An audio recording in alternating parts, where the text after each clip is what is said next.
We're covering all of Ohio. We do mortgage location surveys, both residential and commercial. We do construction and topographic surveys. We do Alta ACM standard surveys, which is, big commercial property. If we're going to transfer this golf course, it would need Alta survey. That's a lot different than location. We also do construction draw inspections, and we'll talk a little more about that in the next couple hours here. It took Ohio to figure out how to do surveying. It's a short story of it, but there's 9 different divisions, sort of the different colors. There's 46 different subdivisions. There's 4 different survey steps. Ohio sort of became the test state.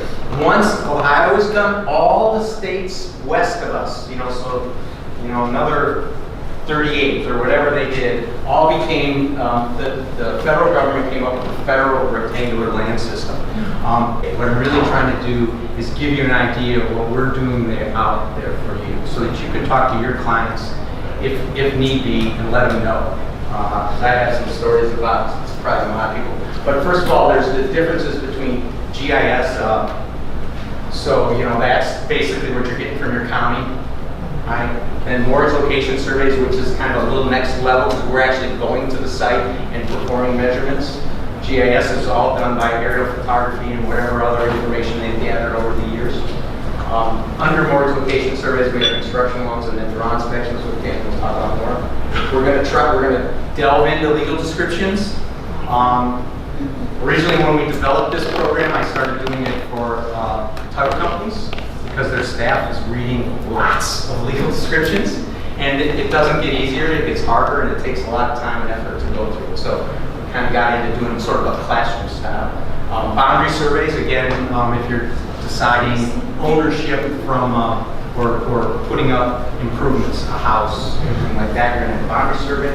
And then, because I think this is the thing that impacts you the most, we're going to walk through what a surveyor should be doing out at the property when we're doing mortgage location survey. So GIS. So what they've done is Geographic Information System. What they've done is they've taken a lot of information, taken an aerial photograph, they've taken a subdivision map or a tax map and overlaid it. Eventually they'll probably put utilities on it. A lot of different things, and it'll all be in one place. That would be ideal. That's the information system now. That's what they're trying to do. But right now, what happens in this is the pros of it is it's free, right? You can all go online in most cases and pull up a picture like that.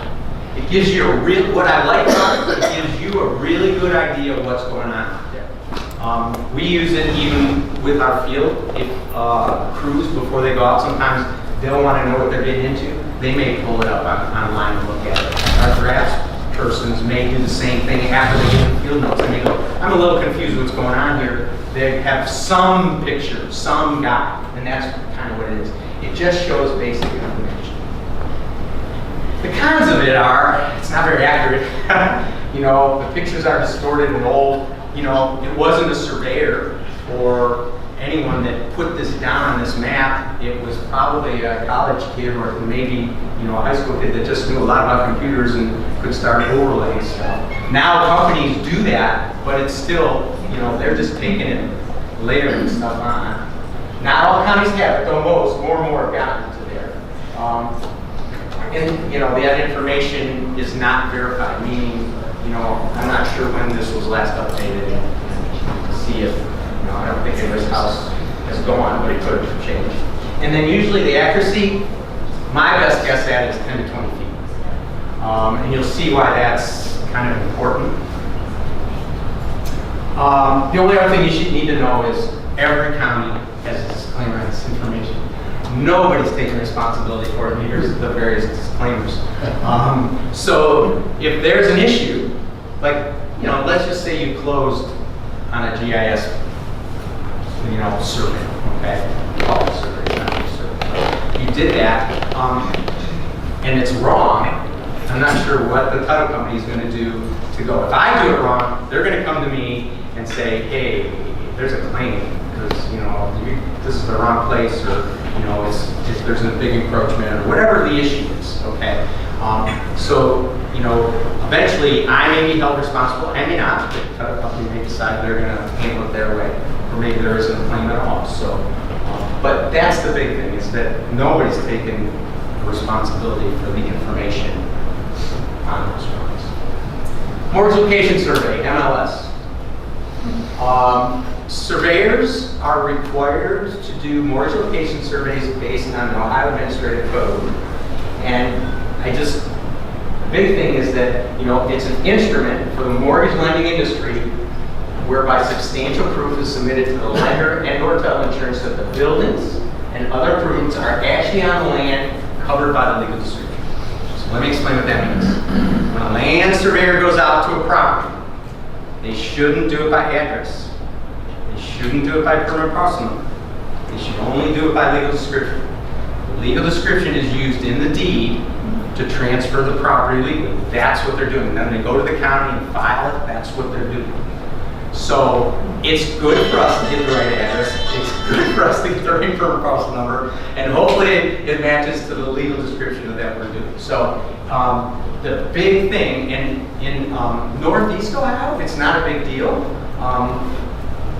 The industry is used to providing legal descriptions to the surveyor because, and I guess we don't have that quote in there, but we're required to do what's provided by the group that's hiring us, which is basically the title. So if we don't get a legal description, we can start a mortgage survey without a legal description if we have the other things. But ultimately, before we stamp it, sign it, approve it, we're going to ask for a legal description. In the Southwest Cincinnati area, they don't do that. They're just not used to that. And therefore, then, they don't all the time get mortgage location surveys, which, is, I'm not sure quite how they handle the insurance and all that, but that goes on as well. But in general, then, it's only a professional opinion, and it can be used as a guide to arrive at decisions. One thing about being a professional is when you give somebody your opinion, they got to understand that it's your opinion and that it's like you've done the work. You have not only the experience behind you, but you also have done all the work and the legwork to make sure that it's right. The reason I bring that up is that a lot of times when my crews are at the job site, they get asked by homeowners if they could show them where their property is. So I have a big problem with that. My problem is we're not doing a boundary survey. We're not going out there and doing all the investigative work, looking for monumentation, reading its legals nearby to really make a determination where the property line is.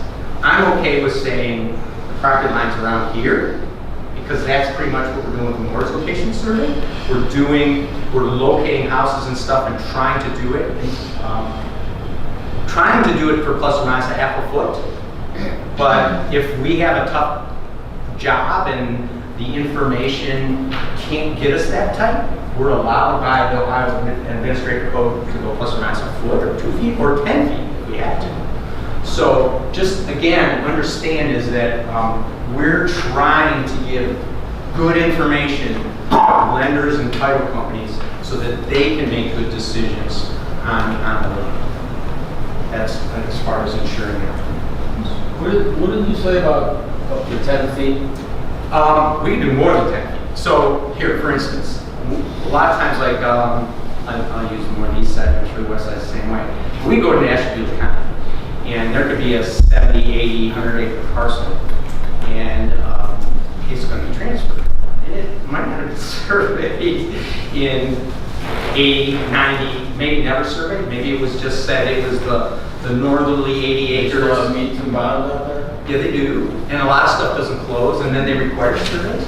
So there's really no way, without doing a boundary survey, I can tell you accurately within, say, half a foot that I said the state requires us to do. So, especially for 175 bucks.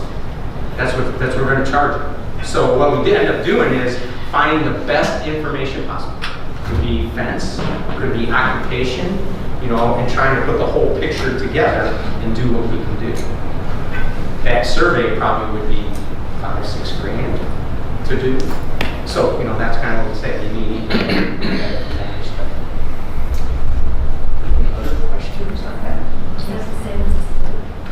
stake survey, boundary survey. Stake survey is we pound stakes in the ground. That's right, it's called. And we just changed that on our slides. I think when I put it together a while back, I put stake survey. We decided, no, it's really not boundary survey.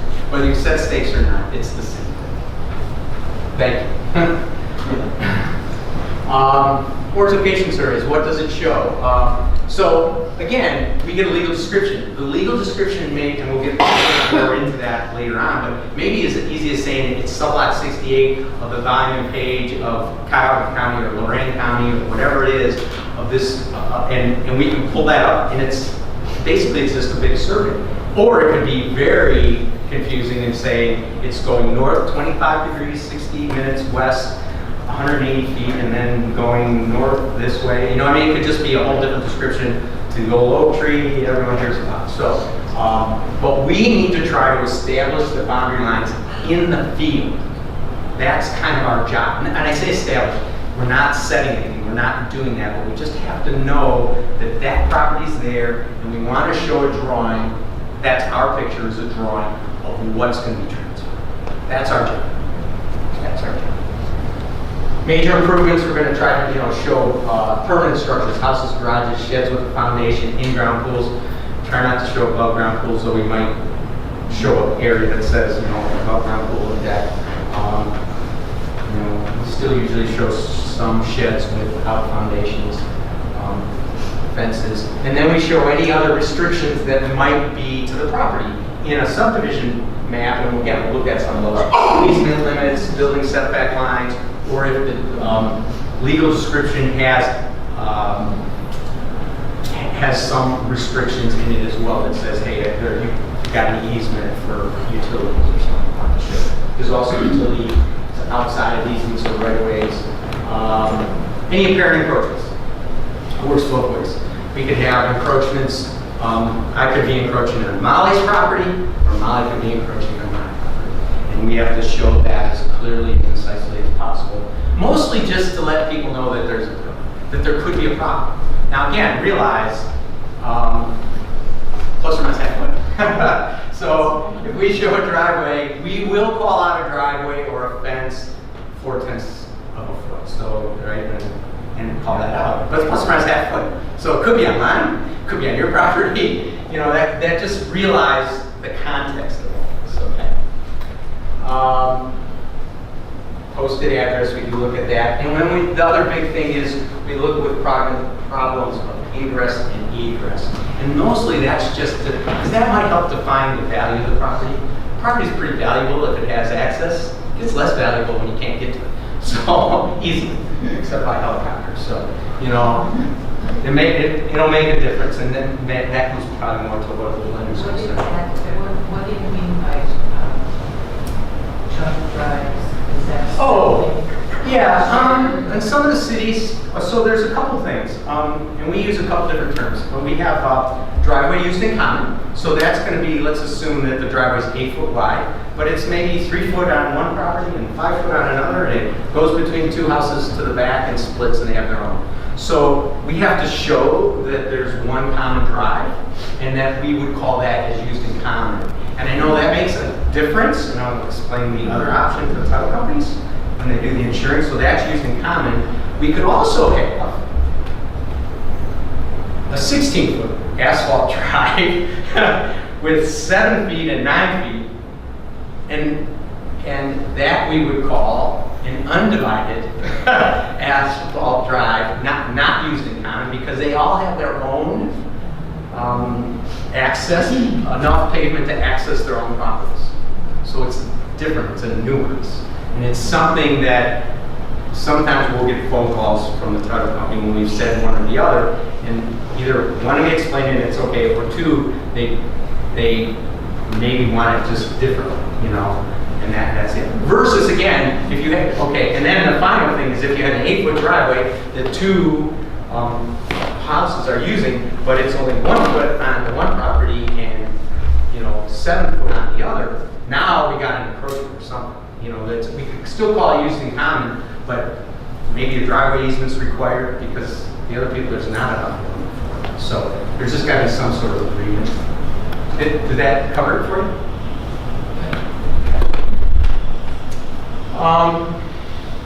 So the pros of a mortgage survey, we did the GIS. Pros are it's very affordable, so, if you're in 2/3 of the counties in Ohio, it's $175, and, if you get out near the Ohio River, it gets up to $255 per survey. The other thing is it's quick turnaround time. We can do same-day service, but normally we say 3. Sometimes, might have a couple jobs take 4, but we do that. But we try to turn around in 1 to 3 days. Versus a boundary survey, which the quickest we could do something is a week, and that's if we don't have anything else to do and everything goes smoothly. Otherwise, we're talking 3 to 6 weeks. The accuracy, I'm just going to call plus or minus a foot versus 10 to 20.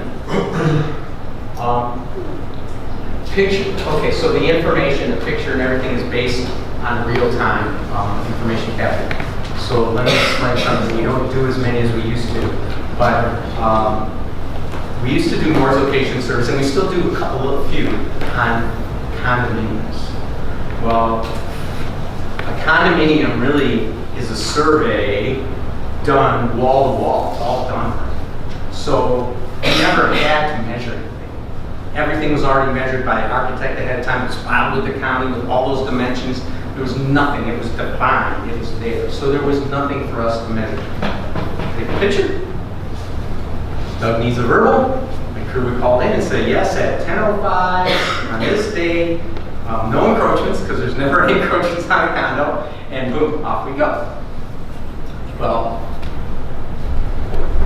more than 15 years back, one of my guys who do this a lot longer than I had ever had done it, he asked me, he goes, I see this one's a verbal. He said, I can tell you the verbal right now. I said, I know. Well, what if it burns down between now and then? So my point is this is real time. I have to time stamp everything. It's based on the time my crew was there and the date they were there. So if a deal, the other thing that happens with time stamping is if the deal falls through and we have to go back. I should say we need to go back if you want it dated, say 30 or 60 days later. Now, may not need it, may be able to allow me to timestamp it for that month ago that it was done, and then we just, we go from there. But so everything is sensitive time. And then just shows any potential issues for lending purposes. Like I said, if there's a big encroachment, wouldn't be good if half the house wasn't on the property, right? That doesn't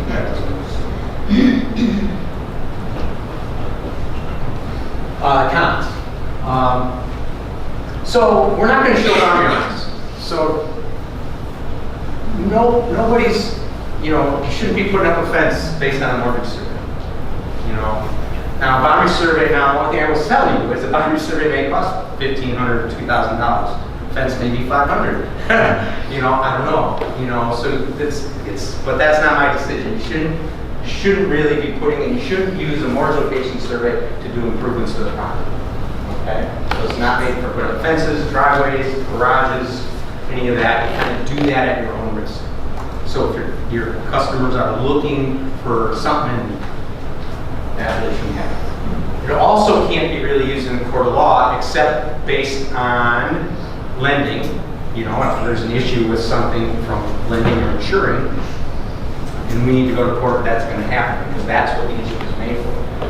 But usually, most homeowners believe that we've done a survey. This is where you can be helpful myself, is that they, again, will use it improperly. Put up a fence, they'll get into arguments with the next door neighbor.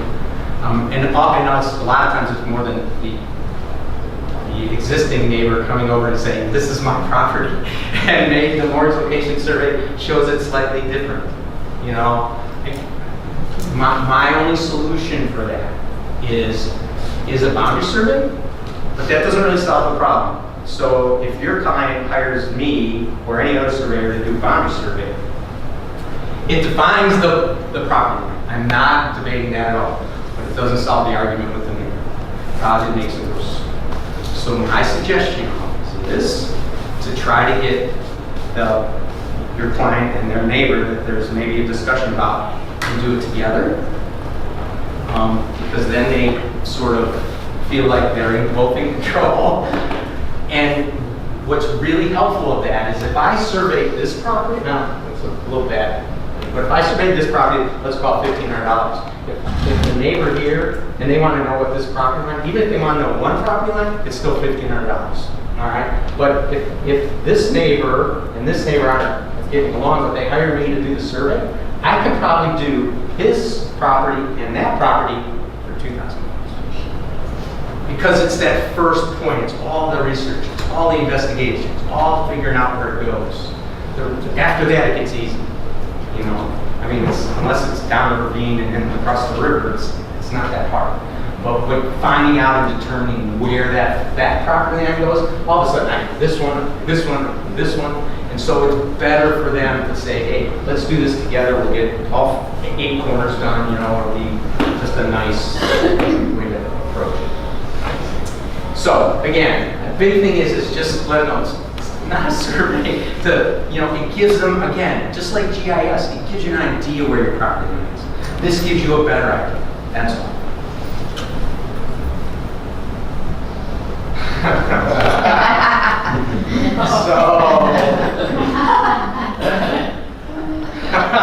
Educate your clients, inform the seller, that's another big thing. The surveyor will be on site without an appointment. So I've been going in the field lately because we've been busy enough, and I'll do, now they give me easy ones, so I might do 10 or 12 in a day. I don't make appointments, I don't know when I'm going to get there. I'm hoping to be home back to the office, not home, by 3, if I get a good start. So it's, if we made appointments for every customer, the cost of a mortgage survey was double. Because now I'd probably be lucky if I gave 5 times. Okay, so now why don't we need an appointment? I don't have to go in their house. I'm not an appraiser. I'm outside. The only time we even come close to that is when they got, you know, fences taller than me and I can't get the backyard. When we, you know, most of us climb the chain link fences. So the dog isn't there waiting for us and try to get it done because we just want to get it done, get out of there and go on. So it's good for the seller to know that we're going to be there, right? For the buyer, it's normally the seller. Now I have to tell you, this day and age, when I do 10 or 12, I'm lucky if I find one person. You know, we knock on the doors and, you know, people are either at work or doing whatever. So that's the other. The other big thing is just in magnification, is that a boundary survey is about 10 times the cost of homes. Just, you know, think about that. So, you know, if they really, because all of a sudden it becomes a problem. If this bush is really bothering this guy, and he thinks that it should be on the other side, you want to spend $2,000? Spend $2,000. You know, people throw $200 at it, but you know, so that's just another helpful thing. Just 10 times, real easy, little bit. How do you determine so many properties are abutting common ground? Yeah. How do you, obviously you don't have the survey, don't do the survey. You said the GIS doesn't really give you that, so how is that determined? So here, let me, I think I understand the question, but I'm going to give you a little. You call, or your client calls our office for a quote to have the property survey? Well, I'm not talking about Okay. survey, I'm only talking. Oh, for a mortgage survey? Okay, so what we do is, in most cases, is look for some monumentation to start.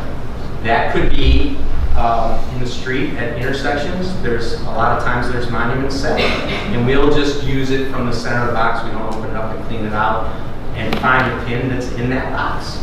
But that's one way to do it. We could look for an iron pin at their property or a neighbor's property and measure down the street from there.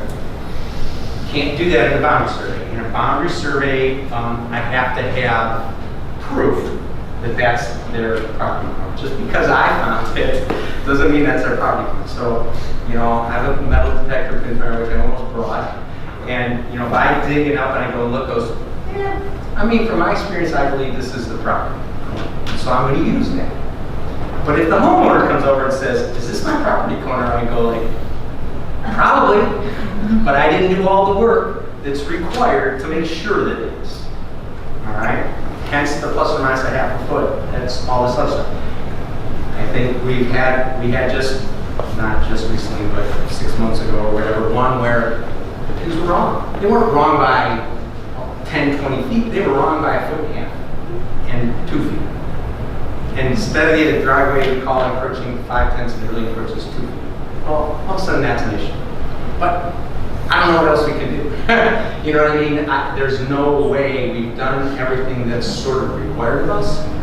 And, you know, some things are obvious that it doesn't work. You know, I mean, you're measuring stuff up, and you're looking for property lines, and it doesn't fit. And I mean, fit like, why is that shed all the way?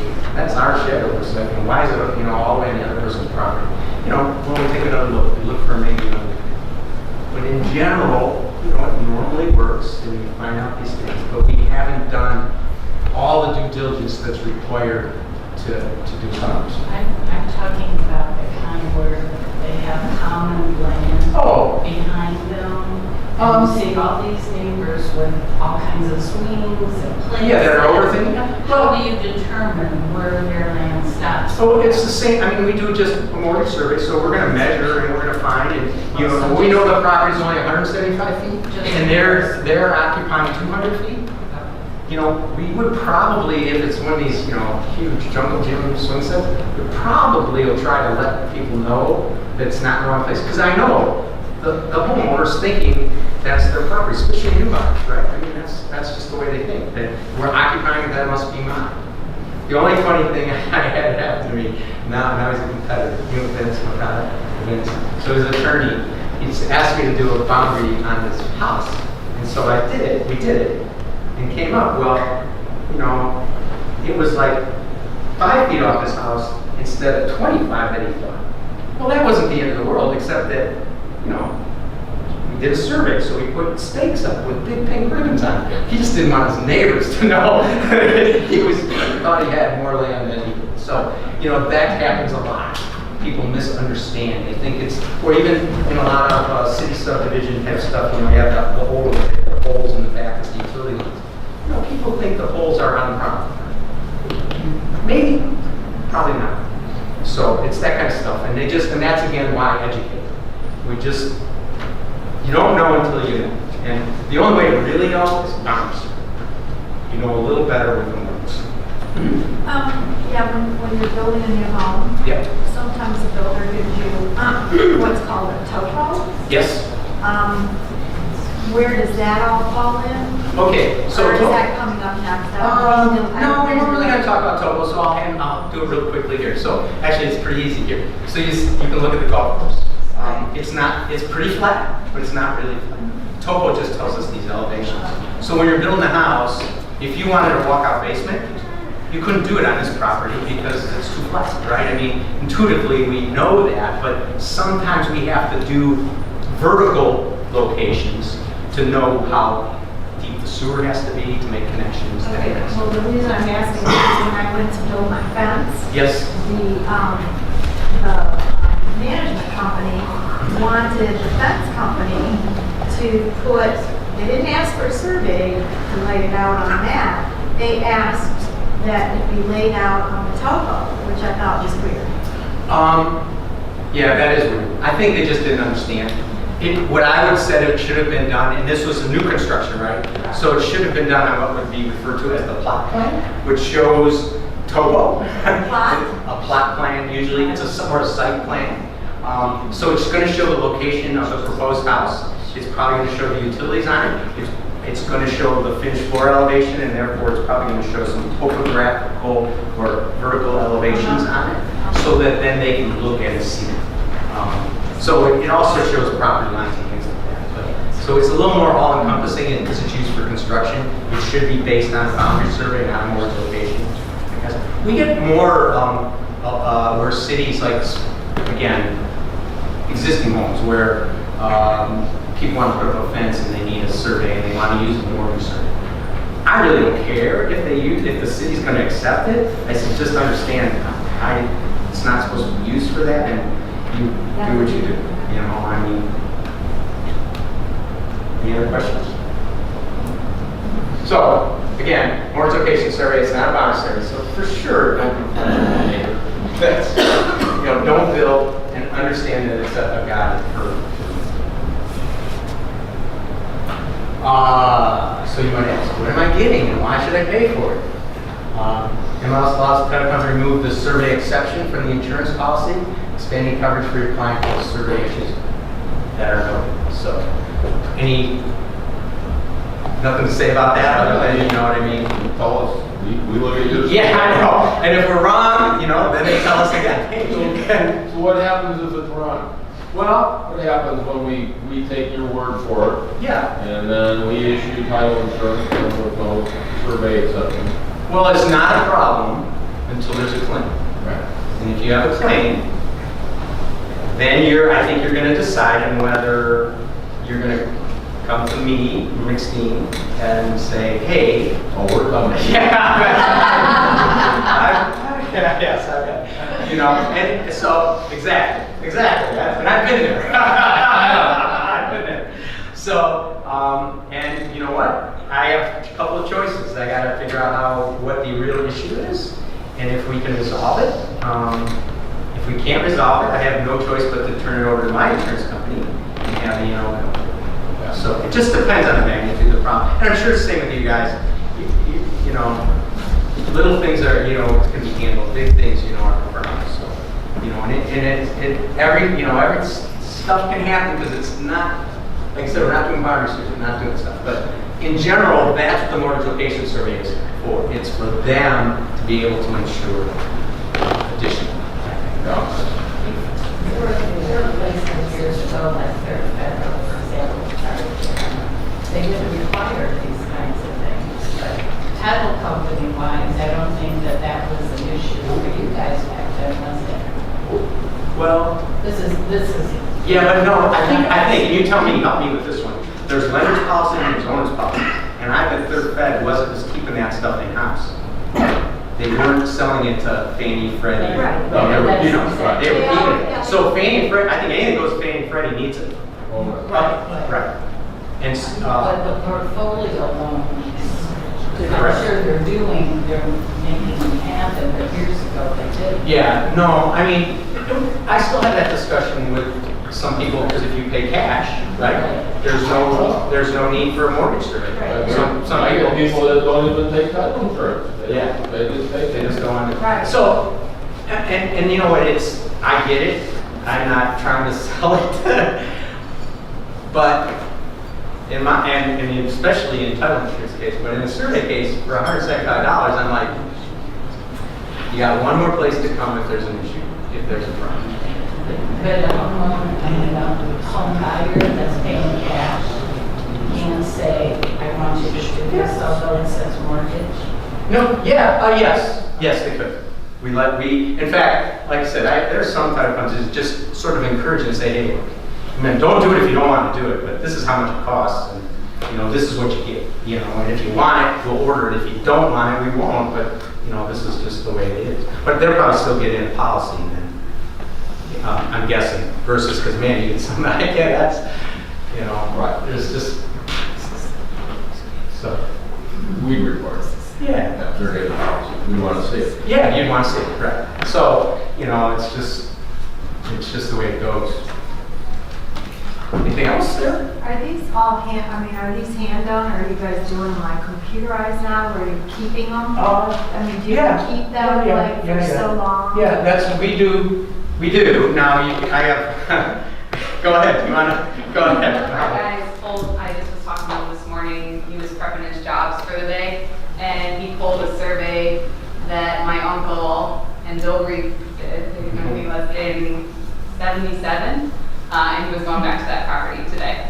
So we still have to go back, and we still have to re-verify, and we still have to locate pins, we still have to recheck all of our stuff, but we've done it once, so it makes it all a little faster, so we still have all those files. So that one was hand-drawn, probably with pencil and ink. The new one will be AutoCAD drawn, which means they have to read it. Now, if it was only, well, for sure if it was only 3 years old, but it might have been 10 years old, I think we were still doing AutoCAD. It would be a lot easier to remove the pool. And we have not much to draw. It's a little easier with technology now. So, we're glad to have it, but like I said, we have half a million plus jobs on file. And, so we get 100 jobs in a day. I'd be disappointed if 10 or 15 weren't ones we've done already. So, but again, as Molly said, we're still driving, we're still research, we gotta pick it up, we gotta drive there, we gotta look at it. Now we can probably do the job in 5 minutes instead of 25 minutes. If you've done it. If we've done it, unless there's big changes. Sometimes, I was on one where it's like, okay, there were no fences, now there's fences going everywhere and who knows what's going on. So, yeah, so we are using, and so consequently too now, we used to get things faxed and mailed. We go to the post office and pick stuff up. Now everything's, email or web ordered or, nothing's, and delivered that way. I mean, we hand deliver some stuff. Some people still want it, but for the most part, we, Back in the day, Molly. Hey, wait a minute. She actually did surveys with me probably when she was 8 and hated every minute of it. We're going on a mystery trip. Yeah, we're going to Youngstown to do a job. And at the time, we weren't going that far, and so it was like I couldn't afford to send someone, so I go do it myself. It's like, come on, Molly. So, Buy an ice cream cone. yeah, I thought it was more of a wing place that we would go to next year. Quaker State. Yes. Quality time with your kids. Yes, exactly. I got a question here. Yeah. On the fee for that, is that always paid by the seller, or can you negotiate that? That I don't know. Doug, you got any? I'm sorry. Well, I think it's in the purchase contracts, it's like on most of our boilerplates. Yeah, I would think. It pays for what? Yeah, I haven't had, who pays for a survey can be negotiated or, now I know Everything is negotiable. But I mean, But it's for- typically it would be the buyer. Yes. and right, because it's for their, kind of for their use. I mean, in boundary surveys, I've seen where, so at the county, if a legal doesn't close, they're requiring a new legal description. And with a new legal description, you need to do parcels.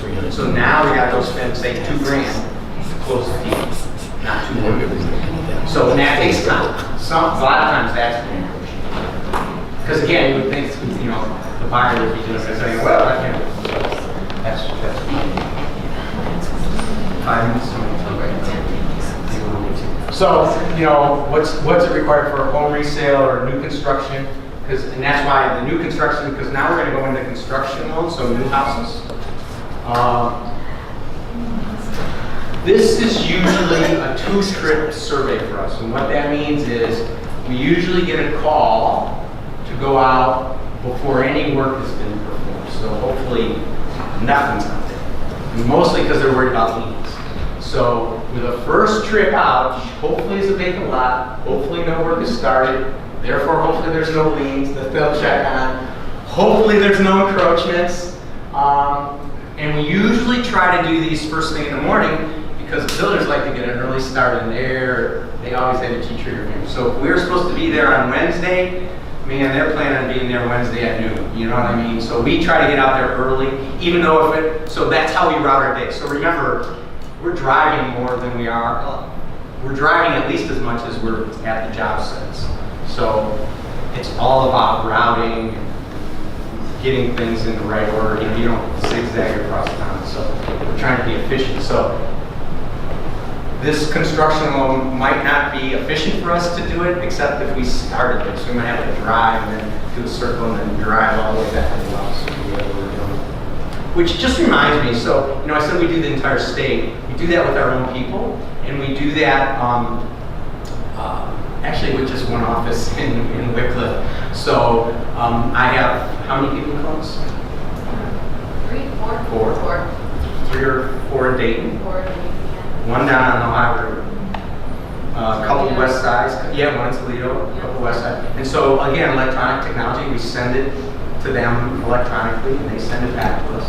Everything gets drawn, basically in our office and checked and do all that. So we're that travel time. I'm driving 4 hours to Cincinnati. And then usually we call verbal into the office and then to the client. Verbal, I just talk about verbals in general, even on Mars location survey. They're okay, when everything goes smoothly. But, sometimes you just get one of those jobs that just fight you. And I hate that, sometimes we have to do it, sometimes we should do it and don't do it. Just tell the title company, gotta wait till we draw it up. Because there's just so many issues and confusions and things. And the last thing we want to do is give wrong information. We're better off delaying it, even though everybody's in a rush, even though they're not asking for a verbal unless somebody's pushing them and it's required. And so we're just trying to help solve the problem, not create a big problem. That's my biggest concern with verbals. I always like to see a picture, and I know your office would prefer not to have verbals too. Yeah, so then we have a CAD picture drawing out, and usually that's all done within 24 hours. However, you have given us verbal I do. when we've called you in a rush. Yes. So we could get a transaction filed the same day. Correct. Sometimes it happens. Yeah, it happens. Yeah. On location surveys versus construction surveys, do you show, or are you responsible to show buried pipelines like water lines, gas lines? Let's say maybe there was a oil and gas well on the property and they had their tank in one place and they had a pipeline in another place, and now they're going to make a development. Okay, is that required to be? Is that your responsibility? Well, in general, no. Okay. But we get that request. We had a lot of that. One of our customers that did a lot of stuff in where the fracking's going on and different stuff, and they wanted us to locate those, and but they didn't tell us which ones. Well, we said, well, first of all, tell us which ones, and then we'll note and look for them, because sometimes, like you think about it, there could be an oil and gas well here, and we wouldn't see it. We've measured all this up, did everything, certainly have to go around every property line, but stuff gets hidden back there and you might not see it. If you request it, it will be done. Now, we can't see pipes under there, right? We can't do that. I can see a tank. We get the same thing on leach fields sometimes to locate those and how close they are to the well, right? Isn't that the big thing? So I don't know if is that a FHA or something where they want a certain distance between the water well and the leach field. So, but again, we can't see that underground. All we can do is locate a few pipes that stick out. And we'll do, the only way to do that kind of thing is just like, and we do them for Alta surveys, the commercial ones, but then we got to call OOPS, Ohio Utility Protection Service. They come out and do underground radar or whatever it is they do, and they spray paint them and do all that stuff. And then we use construction drawings that might show where these utilities have been located. And we'll show them. Because sometimes you're right, that's usually a problem. It's a problem on a commercial property if someone wants to expand the building, and all of a sudden there's pipe or sewer in there. That's a big deal. So, but not in residential usually, unless again, if the lender wants to know, they ask us, then we do it for a fee. We bought our house, it was 10 years old, and it was on a cul-de-sac. The builder had built homes 10 years before, and then he developed the cul-de-sac. When we went to sign our papers and saw about they said, well, you have your garage is over this big sewer easement, and they had it drawn. So 2 questions. How did they know there was an easement? And number 2, they go, well, is that okay with you? Well, our choice was take it as is. Yeah. Start from scratch. Well, these guys do a lot of commercial Altas, and when they ask us, when they do a lot of commercial transactions, they require Alta surveys that we have done. And when I tell you they send us a package, it's reams of paper, and you have to go through it. And somewhere in there is probably, in that Alta for that one, was a utility easement described that was not for the subdivision, it was for some other reason, and but they put this in, and that's, it should probably have been shown on the subdivision plat. But Well, the house existed, it was already 10 years old. Yeah, It was but built 10 years after the rest of the Right, but the easement was probably 50 or longer.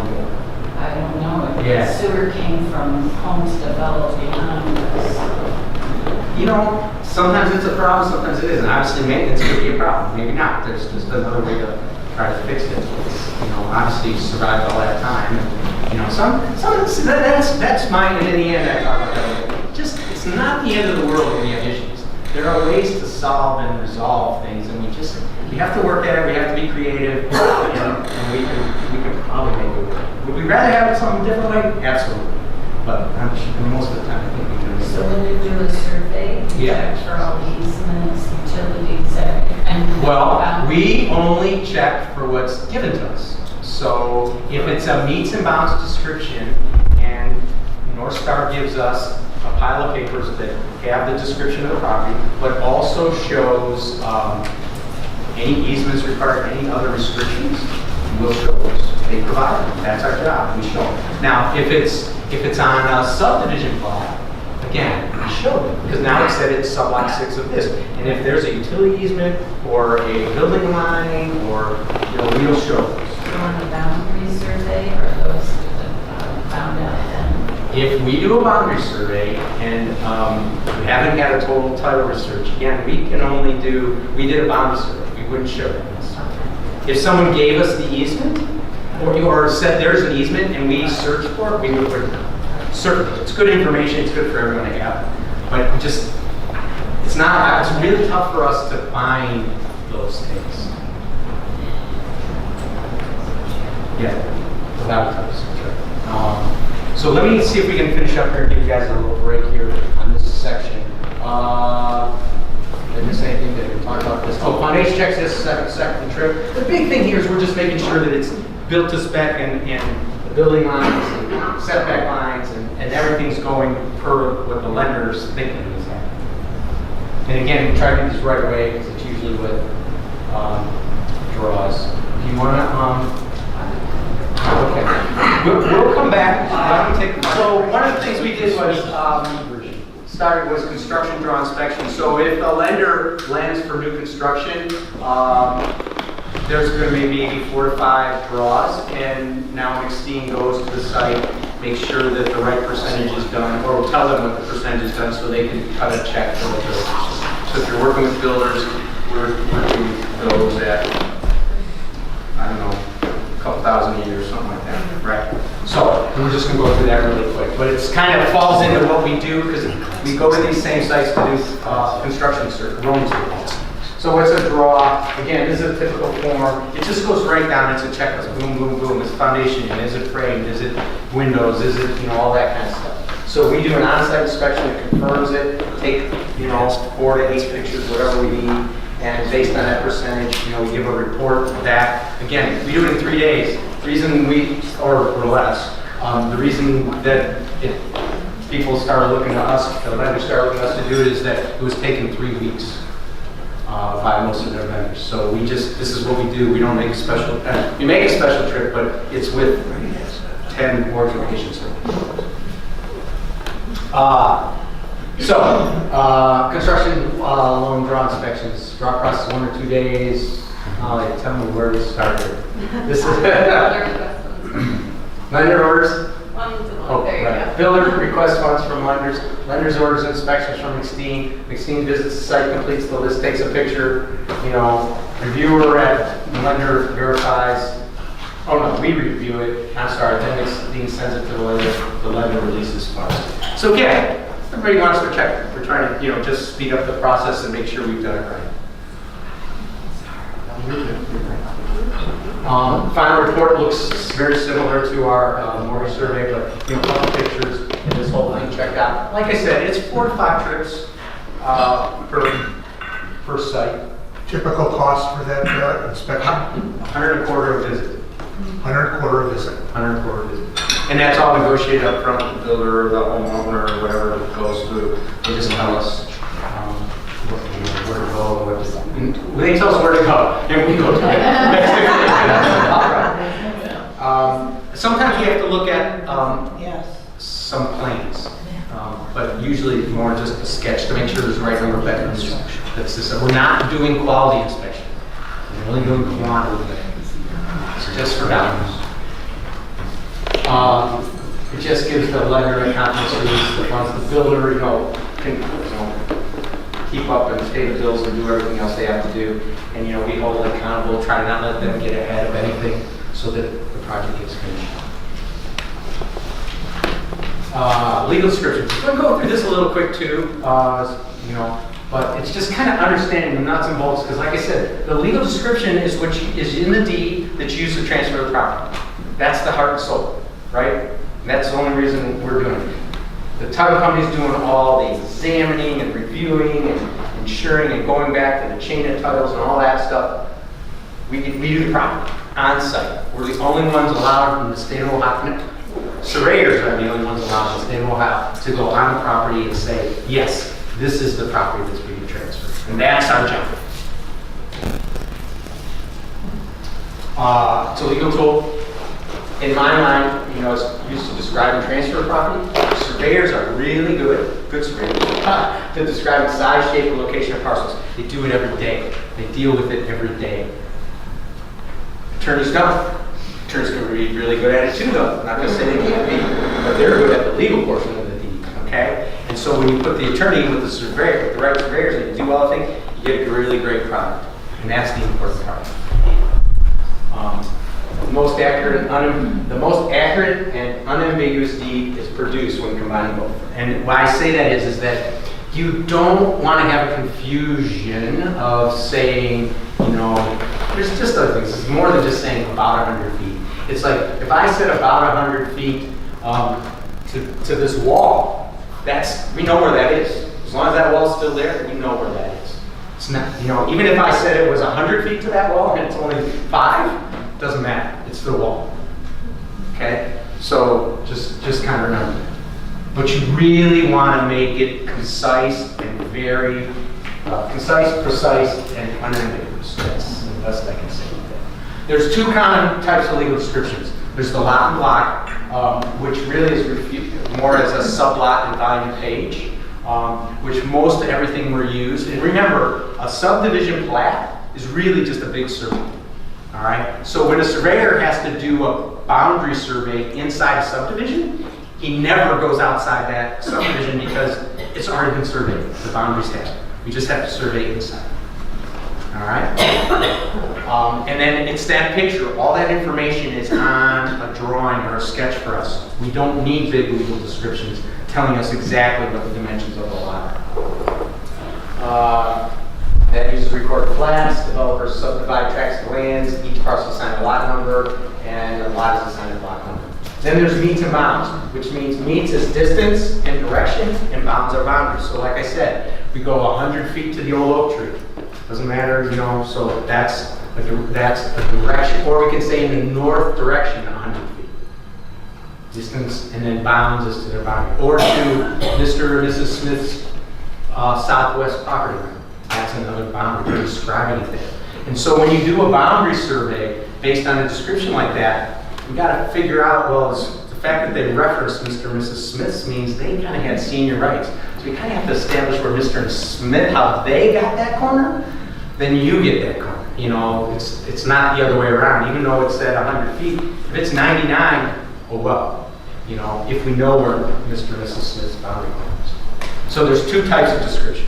We'll get a little more into this, you'll see it. So here's lot and block, and here's a picture. Here's a new subdivision plat. It might say sublot 6, whatever, volume 10, page 22. You can see it's got all dimensions and directions and easements and building lines and all that kind of stuff. That's a newer subdivision. This is an older subdivision that we still do a lot of, in any of the cities. And again, they'll say sublot, 7, and there's a lot less information. Still can do a survey, can do it just as accurate in either one. Probably a little harder to do here because there might not be as much monumentation. Here you can see hopefully they set monumentation at these points in the streets. In the new subdivisions, like I said, you'll see these cast iron boxes in the pavement. These, not so much. An example again, it usually can tell you what city, what county, state. Sublot 340, it's in this subdivision, and it tells you where to find it in the county plat records, volume 337, 35, and 36.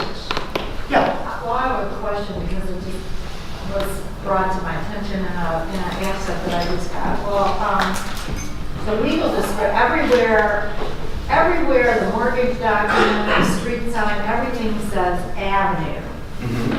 But the legal description clearly says drive. So what should be the real name of the street?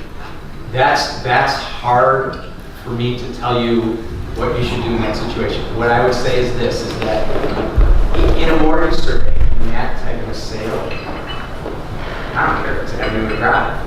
If the title company cares, I'll put down whatever one they want, really, because it makes no difference to the accuracy. They may have some problems, and if they have problems, I don't know if they can go to the county, the city, and say. And so I think ultimately what happens is, whatever we decide, it has to be on and however that decision is made, we all have to have the same. So I just went with the avenue because all the mortgage documents, Absolutely. the deed, even on the deed address, the address that said that, but the legal description said drive. I don't have a good answer for that. Sometimes it happens, I'm not saying that's what happened in this case necessarily, but sometimes old legal descriptions get rekeyed to someone typing them, so they could have someone flying through and just accidentally typed the wrong thing. Oh, okay. If it's a real old one, or sometimes they're not that old, but they still have to rekey for whatever reason. So I really had to go back on, like, maybe look on 3 prior deeds to see. Right. And we'll ask our title companies to do that, because sometimes it more happens with descriptions and numbers, like someone makes a 3 a 5, and all of a sudden the lot doesn't close. Well, it closed 3 legals transferred before, but that other person keyed it in wrong and made a mistake. And that's no big deal. The counties usually will resolve that for you. You can show them. So this is just what I was talking about, the sublot and thing. It just kind of, again, you see all the information you can get from there, and that's all we need then. If they send us sublot 340 of the final page, that's good enough. We can, and then our drawing will show all those easements from the previous. And then the only thing we do is, this one doesn't have any, but if there's in red, try to say encroachments, or in red we'll show encroachments. Just go out like that to shower, and then again, we're required by the state to show that. And now meets and bounds. So again, remember, meets is distance and direction, bounds is boundaries. It always has to have a point of beginning. So we have to start somewhere. You might have to start at the section line that you're talking about. You know, that there's always a point of beginning of 2 original lots that, you know, are hard to find or whatever. Or it could be someone's corner. It could be starting from, you know, Molly Way's east southwest corner, going 600 feet down Detroit Avenue to the point of beginning, to where the lot actually starts. All right? And then it has to, then in a meets and bounds description, it's going to go all the way. If this is the point of beginning, it's going to go up, it's going to go down, it's going to go here, and it has to come back to that point of beginning. Otherwise, it doesn't close. And it can't be, it's not illegal. So the only thing is, like I said, I did this presentation, or still do this presentation for title companies to help them with reading legals. The biggest thing I want you to take away from here, this is considered a direction. So it's a vector. And if, I think we have some. So this is going in a southeasterly direction, 2 degrees, 24 minutes, 2 seconds. Not 24 feet and 2 inches. So that's the only other things you need. I just, know you should understand that. This is degrees, minutes, seconds, and then we do feet. And then you can see how we go to a corner of the land conveyed. That's the boundary part. And I think I have a better picture to explain bearings. That's called a bearing. So this is just a legal description we mapped out. And here's this south, 2 degrees, 24 minutes, 2 seconds east. And north is straight up, as you can see by the north arrow. So this is going south, 2 degrees to the east. And then that goes, the next course is southeast, 84 degrees. Question. And so we came down here to here, now we're going this way. So again, it's south, 84 degrees. If it was northeast, it would be 96 or 95 and so on. And so that isn't how they do that, Phil. They always go less than 90. This never gets bigger than 90. Yes? Minutes and seconds, based upon what? Yeah. Do we have a slide? Yeah. What is this slide? So this is just a big circle, and somewhere right there, you got it. Okay, so this explains all this. So we're operating in a big circle, north, up, south, east, and west, and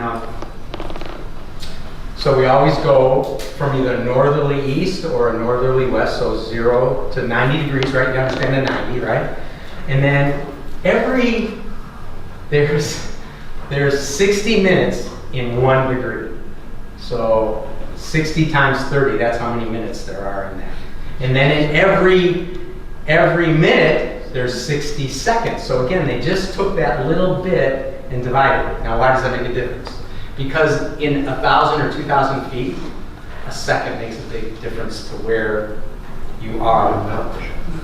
Okay? So it's just, for whatever reason, that's the way the circle was divided. And so then again, that's why I said in the original time we went south 2 degrees, right? And we got to a point. Then we went south 84 degrees, right? So it came up here. And then there's a way to add and subtract and do all those things. So it's not minutes and seconds in time per se? No. Okay. No. But as it would compare to a clock? Yes, they could have used a different thing. They could have used Okay. quants and whatever, but they did. They used minutes and seconds, and it's not, that's the way they should have done it.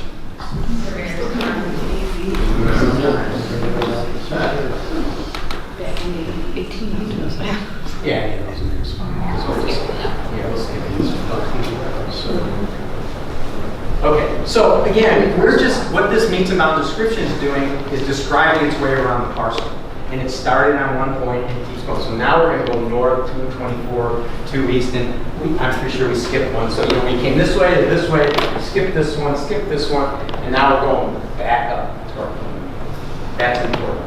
Now, the only thing I want you to understand about all of that, and this is where we get in problems where counties are going to require a survey because there's a new legal description.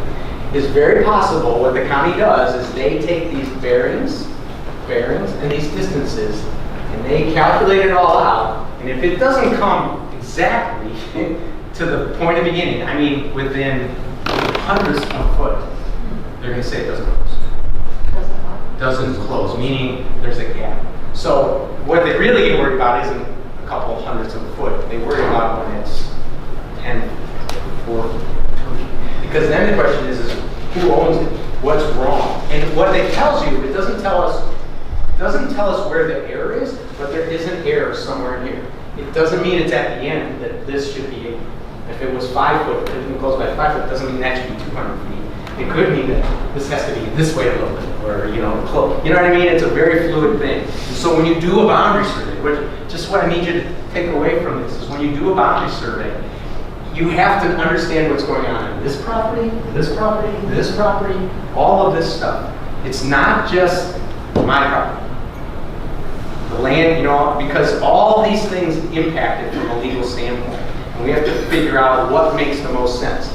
To the point where it comes down to that if we, so the legal description call out is 450 feet. That would be a record dimension. When we do the survey, we come up with it in our best, not best guess, but our best from all our research and all our investigation, our professional opinion, that this is going to be 449.58 feet. We make that record. We have to draw a new map. We have to show new things. So a lot of times, more on Alta surveys, you'll see record and action. And again, it makes a big difference in multi-million-dollar things. Everybody wants to know. And if another surveyor comes in, they could maybe get a slightly different answer because there's some rules you apply in different things. And it's, how accurate, what are you doing? But you shouldn't. I mean, technically or theoretically you shouldn't. But the big thing that we find is that when this happens, surveyors need to work and talk a little bit together and say, well, why did you decide this took precedence over that and why that forced you to make this. Because sometimes they're right. Sometimes both answers are right. You know, it's not, and so what happens is, it's not a surveyor who makes the decision. And that's why I say when you get in a fight with your neighbor and you get a survey, you don't necessarily solve it. Because really what happens is we've just created some more research, some more proof to a court of law and a judge to decide. All right? That's what happens. It's not the surveyor. I mean, if everybody decides, so that's why I said you take two people and have them do the survey together. Well, they've agreed. Hey, Terry's right. We're not going to fight this. If you do it and she don't like it, and you got to go to court of law, well, you know, happens. She's going to have to hire a surveyor. You know, that's what happens. And it's like, I don't like to do work when other surveyors are. You mentioned about having to learn about the other properties. Yeah. What do you do to do that? We asked for more legals and research and do all that to try to figure out, because to try to figure out ownership, seniority rights, so who was there first, that's part of it. Two is we may not find any existing monumentation, meaning any stones, any property corners set. We may have found them wherever, and it may have referenced, you know, somebody else's property. We need to want to find that and try to just see how it all fits together and try to make Do you that. go into the other property? We do sometimes. We have to. What if it says from that tree and the tree's not there anymore? You do your best to establish where you think the tree is. You dig up roots. You look for evidence. It's basically evidence. And how long does this take? Hopefully if I quoted you $2,000 less than 2 days, because it just, you know, It's actual field time. but I mean, if you were to start to finish, it could be a reading process between research, field work, drafting, calculation, review. So where we've been, we did GIS and MLS, construction, and we did some legals. Where we're going, we're going to talk a little bit about boundaries, but I kind of already moved into that a little bit. So that's good, because like I said, we're not going to go. So, and you know, we did the pros and cons, just talking about this again. So the pros of a boundary or stake survey is high accuracy, plus or minus 2 foot, shows and determines boundary line. So now we can go to a court of law. Now we can put up a fence. Now I can build a building. You know, you can write a new legal based on this. Multiple monumentation used and shown. So like I said, when we did a mortgage location survey, I might find one and say we're going to go with that and start. Here usually, depending, if the evidence is really good, maybe 4, 5, 6. If it's not, maybe I have to find 10 or 12 and throw some out and add some in and try to figure out what gives us the answer that makes sense. Shows adjoining parcels, shows structures and any observations close to the boundary line. And then we usually, anymore, we set iron pins. Most surveyors do. We don't, set stones or drill holes sometimes if you're working in the city and there's no way to find it. And all pins now need to be identified by the surveyor that set them. So there's usually a plastic cap that goes on. So that's what we do. So what can I tell you about this? Is a typical boundary survey, a lot more information, not so much the structures, but showing some existing parcels, showing here's deed and used, it's 135.5. We set a drill hole here, concrete wall encroaches, drill hole set, and then here, right here is a pipe was found, and it was a 1/2 inch, and it must have had, I didn't put any name on it, I guess. But here we say that it was 0.19 south and 0.10 east, meaning we think the property corner isn't right where that pipe is, okay? But the one thing my dad taught, don't ever pound in a pin next to another pin. Just, because all of a sudden, I don't know, you probably haven't seen this, but you see, like, 3 different, there could have been 1 survey, 2 survey, 3 surveys. Someone could have pounded 4 pins. What the heck? Come on, just here's one, let's call what we think, and then, everybody can discuss it, later and try to figure it out. But, so they may, in a survey map, show that it's not aligned. Now here, we found it used, that's right on the corner. For whatever reason, the evidence led us to believe that that's what it is.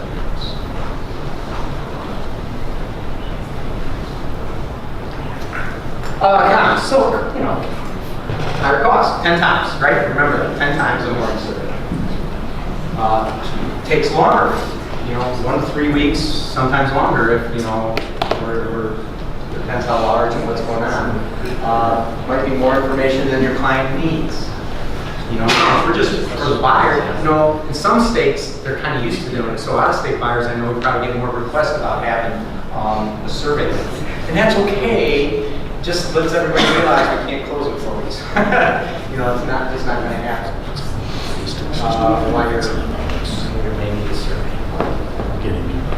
Neighbors view, that's one. That's planned property improvements or an adequate legal description. We talked about the times if things don't close, or these are all the reasons, I guess. If it's described in chains and links. So George Washington, my favorite surveyor, surveyed this country. He really truthfully used a chain. And every link was a distance, and so that's how you describe it. It was so many chains and so many links. And there's still subdivisions and plats we use that have that in chains and links. And when we get a mortgage survey, just so you know, when we get a mortgage survey that's in an old part of town that uses that, we usually put the chains and links in, but because most people don't understand it, in parentheses, we put the equivalent distance. But we're technically, again, because we're using the legal description to describe it, it's important to the title company that we use the same terminology and the same dimensions that the legal so we're very specific. Just to give context, your chain is 66 feet. So, if they said 2 chains. You see sometimes where it says to transfer the legal needs to be rewritten. Correct. Who does that? Well, usually what happens, I would say, is the title company calls us when they find out at the county and says, we need a new legal description. And as I said, to do a new legal description, you need to do a boundary survey. You just can't write it. They want, so what the counties are trying to do is really clean up a lot of problems that have been around for a while. So the only way to do that is have surveys. And like I said, the biggest problem is that here we're trying to transfer, people have time expectations, it's going to take time. They also have dollar expectations, and now we've added another $1,000 or $2,000 or maybe more to it. And it just has sort of gummed up the works. But 20 years ago, before they started doing that, it was like, okay, let's file. So that's kind of, we have to do a survey, we have to write legals, we have to have title companies will say normally files and go home or could. But I will tell you this: if you're having a survey done or a new legal description and it's during the transaction, please have the title company do it because they will.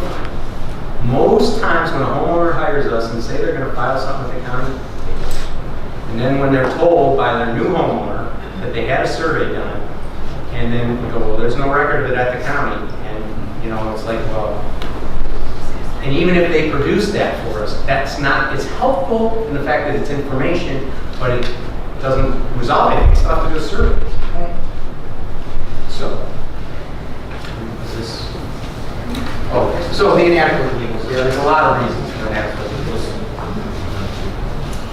So just a summary, a little bit of this, going back. Free, $150, $200, $1,000, $2,000. Accuracy 10 to 20, plus or minus a foot. Right. And then whole picture, current structures, and this is current structures plus boundaries. You need boundaries. Yeah. If someone's, I know the cost on splitting off a lot, but let's say they have a large apartment building that converted into condos, besides the cost of decks and bylaws, do they have an additional cost on each one of those units to rewrite the legal description and or location surveys? They do. So I've not personally done that. I don't know that we've done it in the last 20 years. I think architects may, or something's been going on, or they've been using it. But when the condo conversions were going on big time, 20, 25 years ago, my dad did a lot of those. And we'd go in and measure them and do all that kind of stuff. And so we still have some, I'll call it interior surveying that we do. but not necessarily a lot. And so I'm not really sure how the industry is doing that nowadays, whether there just aren't that many, but it would still have to be filed and a document would have to be created.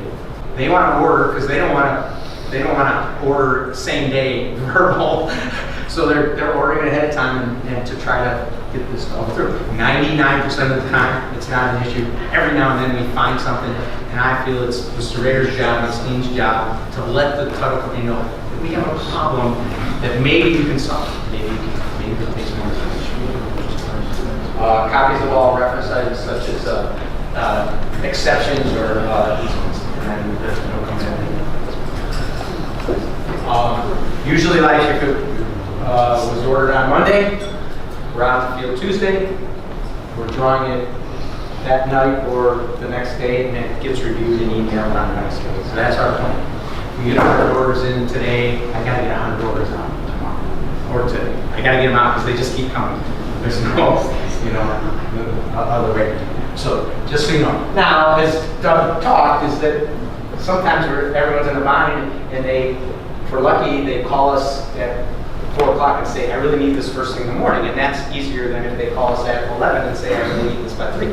So, but all that can be done. It just changes routings and changes a lot of things that a little less efficient. Oh.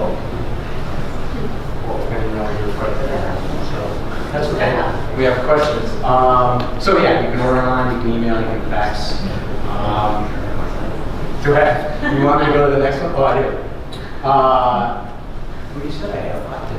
After order is received. Okay, so yeah, that's right. When order is received, so we start the research. So they'll email us the job with all that information that we requested, and then we take it, print out an order sheet to go in the field, and then we pull the information in. So in our office or online, we can pull subdivision plats, tax maps, or previous jobs that are nearby houses.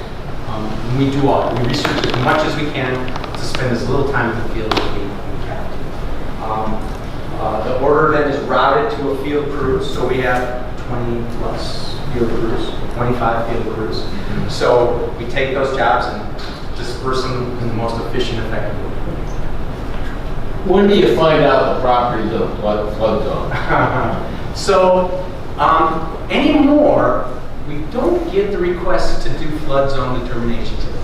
There's companies out there that do it. Now, and the reason is that, so 20 years ago, we used to do a third to a half of people would ask us to do. And we would do that, but to answer that then, we would do that after we did our field work and came back to the office and we had to draw it, then look up the FEMA maps.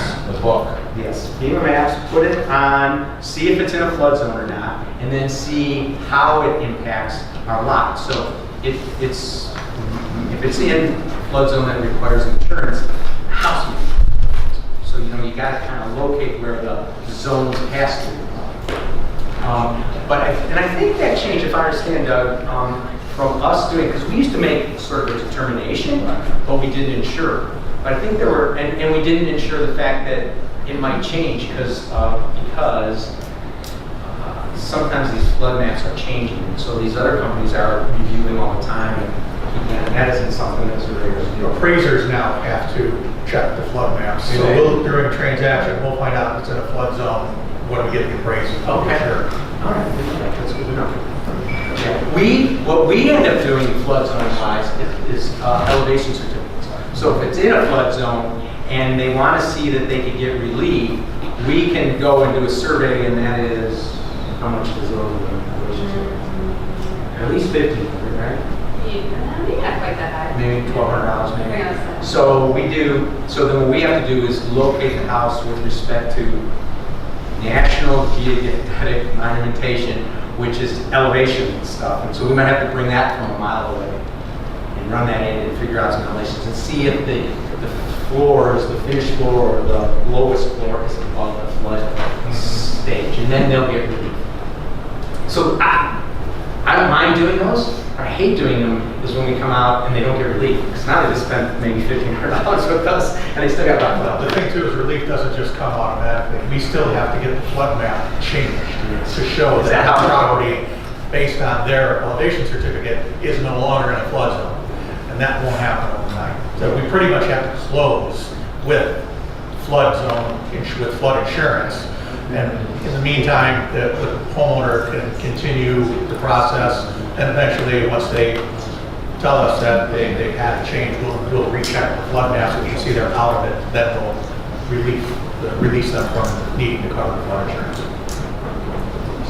Yeah, so then the field crew goes to the job the next day, and verbals, obviously, faxing orders. So this is the other thing, what should your client expect? We interviewed the owner, we were talking about this before.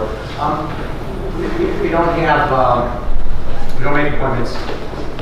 Our vehicles aren't necessarily marked. None of them are, not even our survey. So, and the crews wear now in the summer bright yellow, says McSteen shirts on, but what we really have them do is knock on the front door.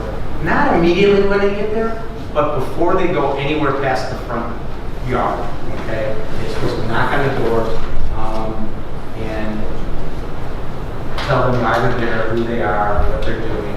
Usually the seller doesn't know anything other than you're selling the house, I'm the surveyor, we're doing this for, NorthStar and Chemical, and this is, they're like oblivious usually. And they just like, you want to come in for a cup of coffee? No, we don't come inside. We never go inside. That's the one thing, is I will strangle any one of my crews that go inside. There's only one reason. Sometimes there's just no way to get to the backyard except through the free zone. That is about the only time that I like them to do that. It's just no good for this going inside. We look for iron pins or pipes in the ground with a shovel and a metal detector, and that's up and down the street. So I usually get other neighbors asking, what do you do? It used to be, we were kind of private about the sale of this house or that. Not so much anymore, especially now, we just said, we've had enough police come to us and enough things to say, hey, we're selling this house, we're doing what so that's kind of and we measure from a control point established properly. We measure the front from the house to the curb to the front ties. Just what I guess I just want you to understand about that is that the curb is still in the right of way. That's not on the property. The tree lawn is not normally owned by the homeowner. It's usually somewhere behind the sidewalk, though there are places where sidewalks are on the property of the owner. But it's usually somewhere behind there. So most right-of-ways are 50 or 60 feet. There's some differences, but just so you know, it's people usually looking at stuff. So then the finished product, we draw field notes on CAD. If there's any questions or problems, the drafts people will ask the field crews, or if they can't resolve it themselves, we'll talk to the field crew. If we have to send the field crews back out, we do. Don't like to do that, it's not efficient, but if we have an issue that we can't resolve, we want to know, we do that. Then the final product's reviewed by a licensed surveyor. We're kind of looking for any clerical errors, if the field was done correctly, and then when those are drawn correctly, it gets signed. You need to remove, what are encroachments you need to remove? What is the accuracy of an MLS, and discuss with the neighbor? My biggest thing is don't panic. Like I said earlier, encroachments are fairly common. Most people are good with it. It's really tough. A new homeowner comes in and, whether the neighbor's telling them, hey, your garden is on my property or whatever, but, it just doesn't make for a great first impression. But here, and we're going to talk about these encroachments, but they're shown right on the drawing, some easements. So here we have a garage and an eave encroaching. Here we got a building over the building line. We got the garage over. So maybe I can just explain this all from here and then we'll be done. So this one is one that I think is really interesting. We've had this problem a number of times. That garage is open. It's not a big deal. Sometimes it's a big deal to the new homeowner or whatever. And I think we've probably done this with you guys a couple times. But what happens is that we can, I don't think there's any reason to knock this down and move it or cut it off or do any of that. I think a really good solution is to describe an easement to allow that garage to be there for the life of the garage. So when the garage gets replaced, we have to put it back on the property. So it's a kind of a, you know, I mean, it kind of works. Most people seem to buy into that. So because they realize nobody's stealing their land, nothing's happening, and you know, it's kind of working out. Building lines, what I'll talk about is that, you know, if the house has been there for 50 years and it's over the building line, I'm not too worried about it. You know, it's gone there, it's been there. Now, you know, the new construction, I get a little worried about. So we always double check those and notify and ask. Again, it's normally not a big problem because the builder, normally, you know, 98% of the time, has probably given us plot plan or site plan to the city who's approved it. And that's all I need, a proof to say the city signed off. It's kind of a variance, to use that term. It's not technically a variance.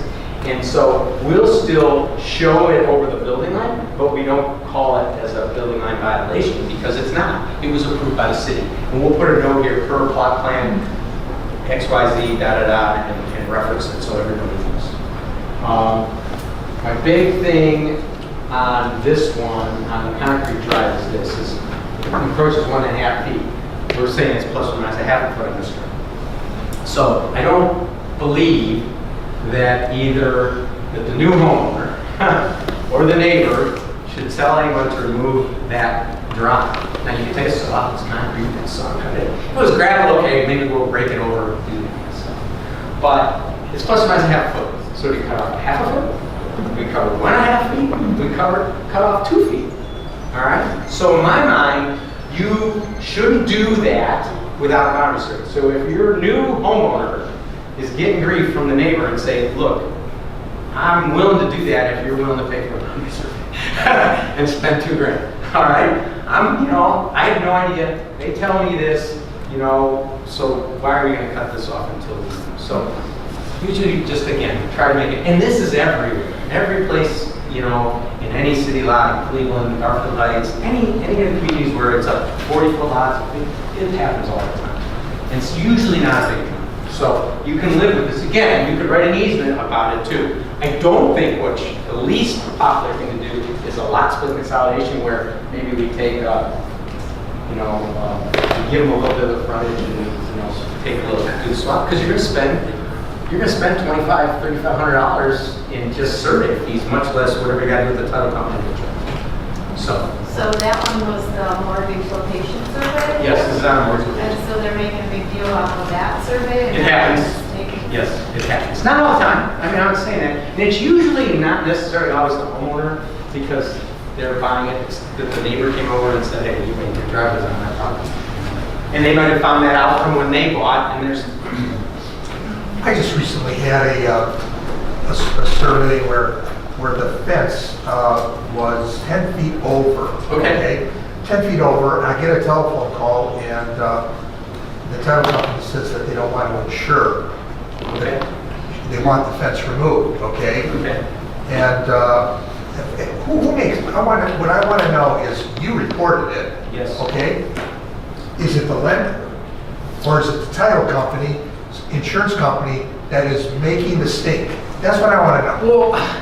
Well, here, first of all, let me just say this. The first thing is if that was the case, I certainly hope I got a phone call and had a chance to go back out and make sure that everything was okay. So that's first. Two is, if it's over, it's over.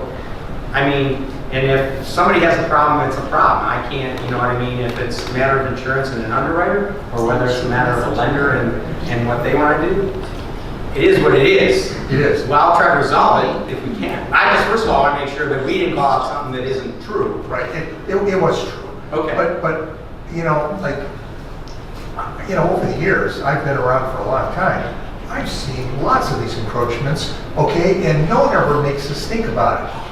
This time, they did. And, you know, I was like, well, who is it that's making? He's asking. The big issue, is it I would the say it's lender? both. As a lender, if we see encroachments, we have to ask that they be insured. So we'll go back to the title company and we'll ask them, will you insure through this?